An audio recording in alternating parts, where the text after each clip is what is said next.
มาจ้าเดินทางครั้งนี้กะเนาะอันสะฮงก็มีโอกาสได้นั่งทั้งหน้าเลยเนาะพี่น้องเนาะทางหลังนะคนเต็มแล้วเจ้าของรถเพิ่นว่าพี่ว่าสันเจ้ามายืนทางหน้าพี่ว่าสันเนาะ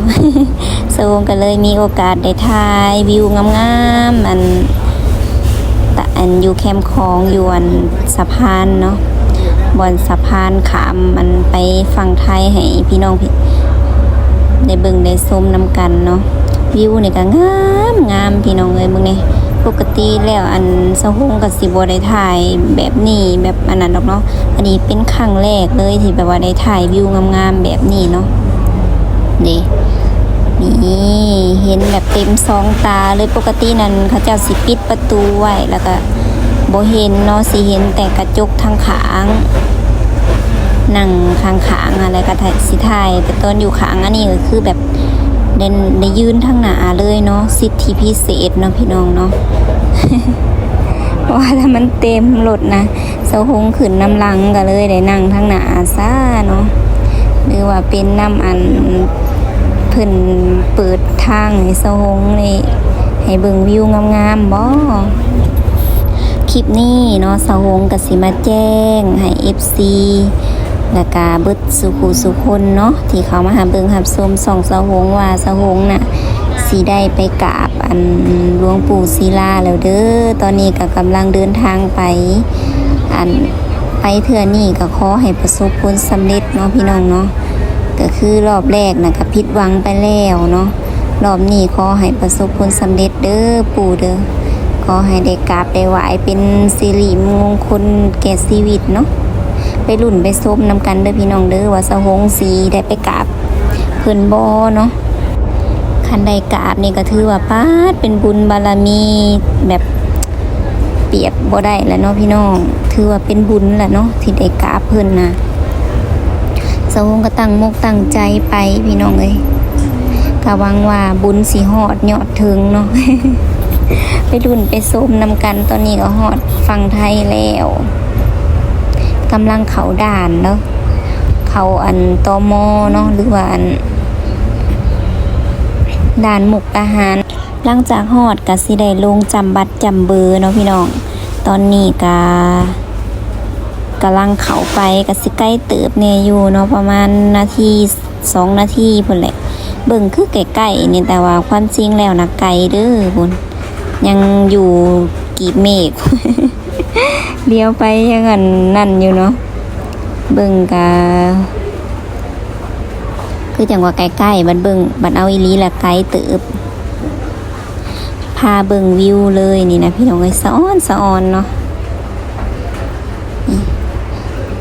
มื้อนี้นะคือแบบได้ถ่ายคลิปแบบสะดวกสบายแฮงเนาะเป็นเอียงที่แบบว่าแบบพาประทานเนาะ แบบคือคล้ายๆคือเปิดดวงเปิดทางให้เลยหั่นนะเนาะรู้สึกแบบนั้นแหละสะฮงนะแบบเอียงก็ง่ายไปเบิดเนาะขนาดว่าอันขึ้นรถมานะปกติน่ะสิได้นั่งอยู่หลังพุ่นเด้แต่ว่าอันนี้น่ะได้นั่งหน้าโอ้ยตอนนี้ก็แล้วล่ะเด้อขึ้นรถอันสุดนี้น่ะสิไว้แน่เพราะว่าคนบ่ค่อยหลายเนาะคันบ่หลายก็สิแบบว่าโดนเติมเนาะถากันอันนี้คนบ่ค่อยหลายก็เลยเลี้ยวไว้เนาะตอนนี้ก็จำบัตรจำเบอร์แล้วเรียบร้อยเนาะตอนนี้สะฮงก็ขึ้นมานั่งอยู่รถแล้วเด้อถาแต่รถออกพี่น้องถากันเนาะคนมันหลายก็เลยได้นั่งถากันเพราะว่าคนมายังบ่เบิดเนาะก็รีวิวบรรยากาศแถวนี้ไปก่อนเนาะสะฮงก็คือรีวิวให้เบิ่งเบิดทุกอย่างอะไรพี่น้อง บ่มีหยังที่แบบว่าอันแบบปิดบังเลยเนาะแบบเห็นหยังก็ถ่ายไปเบิดเพื่อหยังเพื่อแบบเอาบรรยากาศเนาะ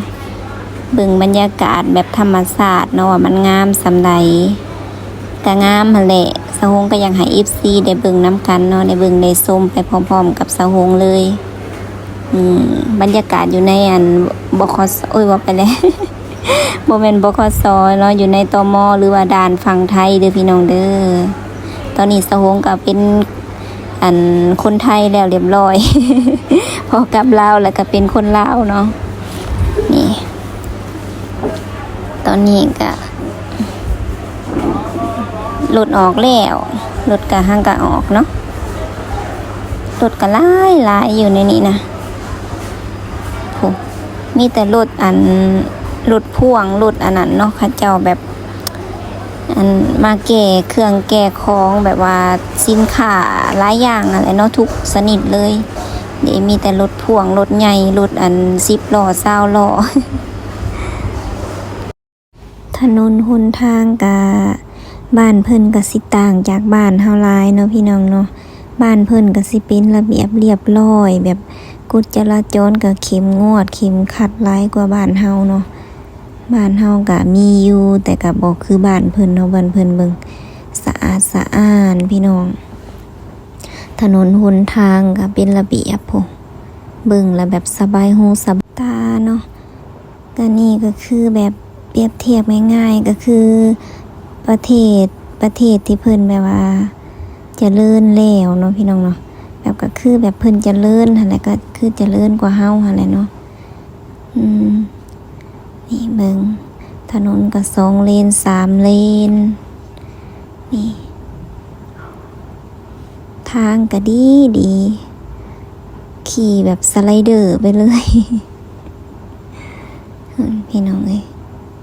บ่แม่นตังเว้าได้ตังสะออน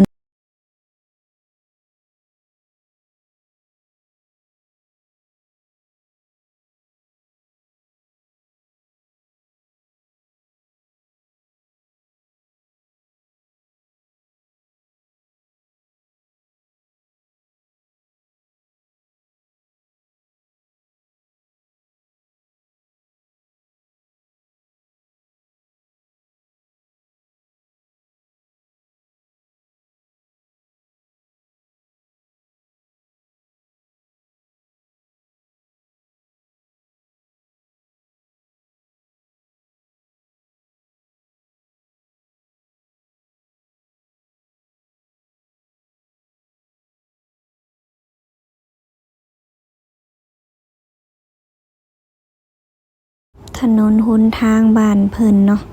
แบบเบิ่งแล้วสบายหูสบายตาเบิ่งแล้วแบบสะอาดสะอ้านนั่นแหละพี่น้องก็คือแบบว่าทุกคนเห็นนั่นแหละเนาะแต่บ้านเฮาก็ยังแบบอันนั้นอยู่แบบก็ตามสิว่าจังได๋ก็ดีคือกันนั่นแหละบ้านเฮาก็ได้แต่ก็สู่บ้านเพิ่นบ่ได้เนาะเบิ่งบ้านเพิ่นโธ่ทางอันนี้เขาเจ้าเฮ็ดใหม่ติอันนี้ตอนสะหงมาสุดก่อนๆก็ยังบ่ทันได้นั่นเนาะนี่ตอนนี้ก็รถติดพี่น้องเป็นช่วงยามแรงๆเขาเจ้าก็เลิกเวียกเลิกงานเนาะรถก็สิติดแน่อันนี้ก็ไปต่อแล้วบัดนี้ก็ได้จังหน่อยก็ฮอดเนาะจังอีกแป๊บเดียวก็ฮอดบขส.แล้ว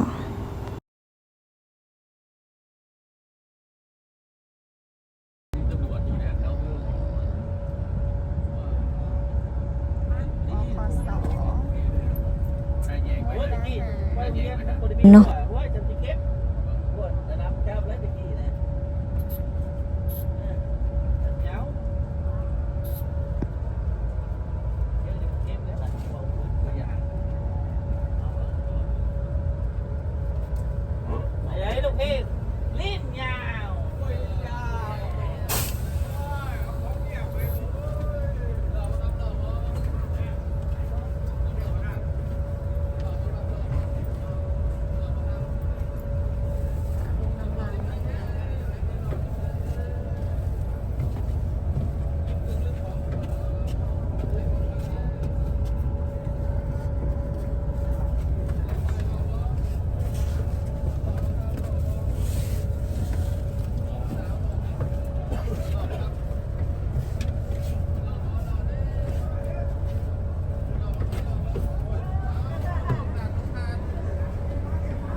ไปแล้วรถก็ได้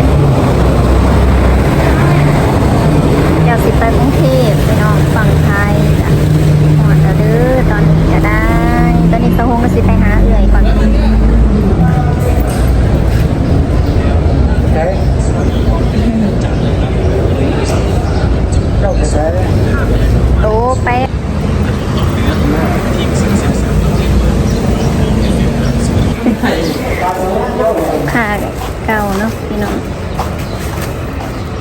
คนเมาไปเลยเหมือนว่า